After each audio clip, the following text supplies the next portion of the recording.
Halo semua, selamat datang dan salam sejahtera untuk semua. Ya, karena katanya harus ladies first, jadi saya tadi udah bilang sama suami saya, biar saya yang duluan ngomong. Karena di sini banyaknya cowok, jadi saya mau kenalin lebih ini lagi. Saya Lady Naiwan, saya istrinya Randy Kianat. Suami saya ini seorang aktor di Indonesia. Kalau teman-teman tahu, beliau sering sekali main FTV. Terus ada beberapa film, puji Tuhan, dan ada series juga. Nah, singkat cerita, masuk dalam kesaksian kami dalam berumah tangga di dunia entertain tentunya nggak mudah. Itu saya sama Randy di bulan depan itu 10 tahun pernikahan, yang tadinya saya hampir menyerah di tahun ke-8.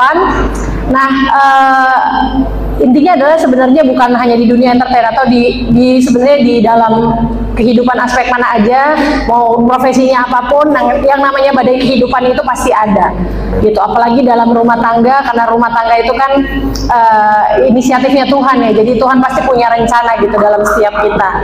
Nah, pastinya yang membuat kita bisa ada di sini adalah karena Tuhan memproses rumah tangga kami. Saya terus berdoa, saya berharap, saya berdoa saat itu ada pemulihan sama suami saya. Saya pikir tuh nggak akan mungkin terjadi gitu. Karena apa? Karena orang banyak bilang lingkungan menentukan dan lain-lain ya, pergaulan menentukan gitu. Tapi saya terus berdoa sama Tuhan. Jadi yang saya mau kasih kesaksian kalau dari sisi saya, yang saya lakukan hanya cuma satu. Saya merasa saat itu hidup saya sudah hancur. Saya tahu saya punya tanggung jawab 3 orang anak sama Tuhan, tapi saya betul-betul saya merasa di titik itu hidup saya sudah hancur, rumah tangga saya sudah hancur, dan saya sudah nggak sanggup lagi. Sampai akhirnya Tuhan kasih saya keberanian, saya membuka itu ke media Indonesia. Hampir seluruh Indonesia tahu masalah rumah tangga kami, dan itu juga tidak mudah ternyata buat saya, karena saya juga manusia biasa gitu ya. Mungkin kalau suami saya sering gitu ketemu sama wartawan, jadi saya pikir dengan cara saya itu semakin mudah, tapi justru malah saya semakin berada dalam masalah, semakin bimbang. Akhirnya saya terus berdoa sama Tuhan. Saya dalam kebingungan saya, disitulah Tuhan jawab doa saya gitu. Saya pikir Randy itu nggak akan pernah berubah, saudara. Randy nggak bakal pernah berubah karena ya saya gimana ya, saya percaya gitu ya, manusia tuh tidak pernah bisa merubah kita. Yang bisa merubah kita hanya Tuhan dan kemauan dari diri kita sendiri. Yang saya mau sharing itu sama teman-teman di sini, tetap berdoa, tetap percaya. Saat itu setiap manusia pasti punya limitnya masing-masing kan. Saya pikir doa saya tuh Tuhan gak denger, karena saya cuma berdoa di dalam sebuah kamar kecil gelap gitu, karena saya matiin lampunya ya waktu itu. Jadi saya pikir, Tuhan ini denger gak sih doa saya gitu. Setahun 2 tahun saya berdoa, maksudnya saya dari awal rumah tangga itu pasti ada masalah kan gitu ya. Jadi paling beratnya itu ya setahun 2 tahun terakhir sebelum 9 tahun itu sangat berat buat saya gitu. Akhirnya saya berdoa, saya pikir doa saya tuh doa saya kecil kali ya gitu, tapi ternyata Tuhan jawab doa saya, dan Tuhan pulihkan suami saya, dan biarin Randy yang lanjutin mungkin bagaimana Tuhan memulihkan Randy.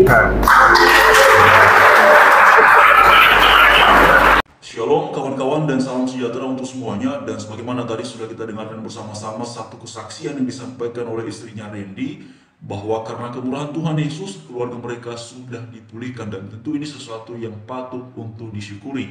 Puji Tuhan. Dan mari kita lihat sebagai informasi pembanding seperti yang ada di layar kawan-kawan ataupun Bapak Ibu semua, bahwa beberapa waktu yang lalu Randy ini juga dikabarkan ya, dia ini nyaris pindah agama.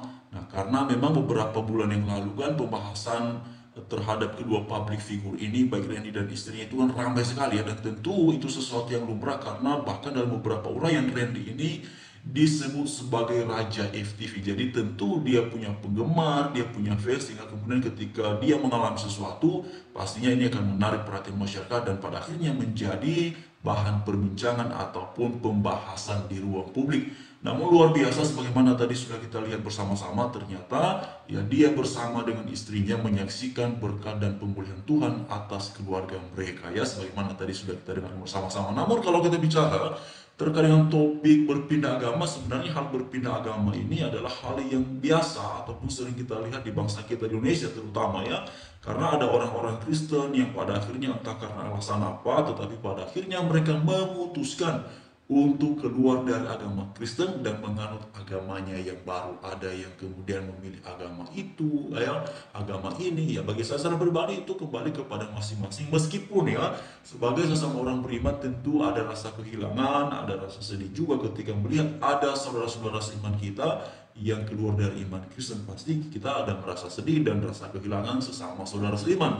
Namun rasa kehilangan dan rasa sedih seperti ini pun juga haruslah ditempatkan pada porsi, pada tempat yang tepat supaya jangan sampai melewati batas, misalnya melarang, memaksakan mereka untuk tidak boleh pindah, memaksakan mereka untuk tetap dalam agama Kristen. Kan tidak boleh seperti itu ya. Karena menjadi Kristen itu adalah haruslah panggilan hati dan tentunya ada hubungannya dengan panggilan Tuhan terhadap masing-masing. Lalu kemudian kawan-kawan semua, Bapak Ibu semua, juga di sini ada pembahasan terkait dengan Randy ini pilih sekolah teologi yang pelajari ilmu agama Kristen. Nah tadi ataupun kemarin ya saya juga ada baca satu artikel yang membahas mengenai hal ini, dan ternyata Randy ini dikabarkan ya dia sekolah teologi Tiberias ya. Jadi bagi saya secara pribadi sekolah teologi manapun yang dia pilih yaitu kembali kepada dia ya, yang mana yang membuatnya merasa bisa mengenal, bisa memahami tentang dasar-dasar iman Kristen. Karena jangan salah kawan-kawan ya, banyak orang Kristen yang lahirnya dari keluarga Kristen, besar juga Kristen, tapi sebenarnya tidak tahu apa-apa mengenai iman Kristen, tidak tahu apa-apa mengenai ya pengajaran-pengajaran yang bersifat fundamental dalam hal kekristenan. Jadi itu yang kemudian membuat saya ketika dia yang memilih belajar terkait dengan iman Kristen, itu sesuatu yang baik ya, sesuatu yang luar biasa, dan semoga ya dia mendapatkan pembelajaran yang baik supaya pada akhirnya ya memahami dasar-dasar iman Kristen, dan terlebih daripada itu ya tidak hanya sekedar memahami tetapi kita berdoa supaya menjadi pelaku, karena itulah yang paling penting ya, tidak terbatas pada pengetahuan tapi juga harus menjadi pelaku. Jadi kalau semua, karena itu juga mari kita lihat ya, ada satu bagian dalam Alkitab yang mau saya bagikan pada sesi ini, terdapat di dalam di dalam sebentar kawan-kawan. Di dalam Yohanes pasal 13 ya, ayat 13 sampai 15 dikatakan begini Alkitab. Jadi jikalau aku membasuh kakimu, aku yang adalah Tuhan dan gurumu, ini adalah perkataan Yesus kepada para murid, maka kamu pun wajib saling membasuh kakimu, sebab aku telah memberikan suatu teladan kepada kamu, supaya kamu juga berbuat sama seperti yang telah ku perbuat. Jadi luar biasa kawan-kawannya. Pertama di sini ada afirmasi dari Tuhan Yesus kepada para murid bahwa jika ya lau aku membasuh kakimu, aku ya ini ya, aku yang adalah, nah, ini dia, dan dua ya, Tuhan dan gurumu, maka kamu pun wajib saling membasuh kakimu. Jadi ini menjadi salah satu ayat di dalam Alkitab sebenarnya, yang mana melalui pernyataan Tuhan Yesus mendeklarasikan dirinya, mengafirmasi pemahaman para murid tentang dia adalah Tuhan. Dan cara yang lain yang diterapkan oleh Tuhan Yesus untuk menyatakan dirinya adalah Tuhan, misalnya ya dalam perspektif teologi orang Yahudi, yang berhak memberikan pengampunan dosa adalah Allah sendiri, dan itu dilakukan oleh Tuhan Yesus. Memang pada akhirnya karena keterbatasan pemahaman atau karena memang kebebalan hati, banyak orang yang masih saja mempertanyakan, oh di mana Yesus katakan akulah Tuhan, sembahlah aku. Loh, mana mau dan mana mungkin Tuhan ngikutin caramu, keinginanmu untuk dia menyatakan dirinya, ya untuk menyatakan siapa dia. Tentu Tuhan akan menyatakan dirinya sesuai dengan kehendaknya, bukan seperti yang kau mau. Jadi itu sebenarnya kawan-kawan, ini perlu dipahami. Jadi kalau Tuhan mau menyatakan diri seperti yang kita mau, ya berarti itu kan bukan Tuhan, karena bisa diatur-atur. Tapi justru karena dia mau menyatakan dirinya dengan caranya, maka kita yang harus kemudian memahaminya, ya. Dan tentu cara-cara Tuhan menyatakan dirinya dipahami kawan-kawannya, ya. Karena dia hadir di tengah-tengah masyarakat Yahudi dengan perspektif teologi yang demikian, makanya ketika dia berkata dosamu sudah diampuni, para pemuka agama mengerti, wah dia melakukan tindakan Allah, ya dia menyamakan dirinya dengan Allah, meskipun mereka pada akhirnya menjadi marah, tapi sebenarnya respon itu menunjukkan bahwa Yesus mereka pahami menyatakan diri sebagai Allah, ya. Hanya saja mereka tidak berterima, tapi itulah yang dilakukan oleh Tuhan Yesus. Lalu kemudian apa lagi? Ya, Yesus berkata, aku sudah ada sebelum Abraham ada. Jadi banyak sebenarnya di dalam Alkitab menyatakan dirinya adalah Tuhan. Jadi mari tetap setia dalam iman kepada Tuhan Yesus.